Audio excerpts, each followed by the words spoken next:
Both Madame Web and Morbius have shown that Sony is struggling to get their non-MCU Spider-Man spin-offs working. Though some point to the characters Sony chose to base movies on as the problem, superhero movies based on lesser-known properties like Guardians of the Galaxy or Shang-Chi and the Legend of the Ten Rings have been successful. The main problem seems to be the actual quality of Sony's Spider-Man universe movies. Both Morbius and Madame Web have been critically panned, and not without reason. Morbius was largely regarded as a joke online and failed to connect with audiences, with the prospective teases for a Morbius 2 movie seemingly falling to the wayside as a result. Madame Web has been dealing with some bad word of mouth since the first trailer released, and now that the movie is out, it seems like some of the worry might have been well-founded. When deciding if they should give Madame Web a chance, audiences are likely wondering if it's as bad or even worse than Morbius. Why Madame Web's reviews are so negative. Madame Web's initial critic reviews were overwhelmingly negative, earning it a 17% positive score from critics on Rotten Tomatoes. Many negative Madame Web reviews from critics point to the poor structure of the plot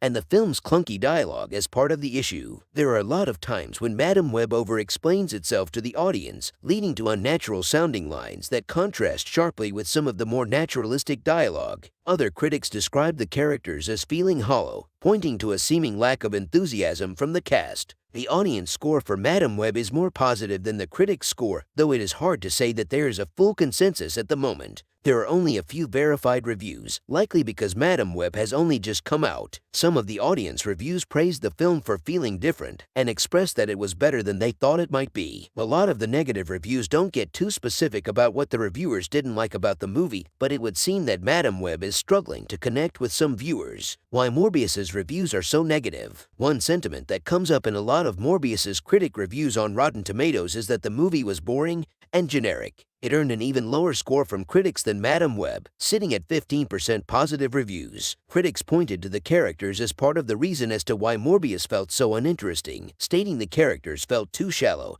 and were overshadowed by the film's constant stream of exposition. Critics also mentioned that, despite having strong actors like Matt Smith, the cast fails to deliver solid performances. Morbius' audience score is significantly higher than its critic score. However, it might not all be genuine praise. There are several reviews heaping exaggerated praise on the movie, and then citing the fake It's Morbin timeline as part of their reason for loving the movie. These fake reviews certainly inflate the audience score a bit. There were still some genuine positive reviews, mainly saying that the movie was at least entertaining. This is likely due to the film's fast pace and frequent enough action to keep viewers' attention, even if not engaging them on a deeper level. Morbius is actually worse. Though both Morbius and Madame Web have similarly low scores, Morbius still stands out as the worst movie of the two. Part of this has to do with the film's poor pacing. Morbius moves so quickly that it doesn't really give the characters much time to grow on the audience. Without some strongly developed characters to connect with, viewers aren't given much to care about. Even when some visually exciting things start happening, these moments in Morbius are hard to see as more than just a visual effects showcase instead of a meaningful scene.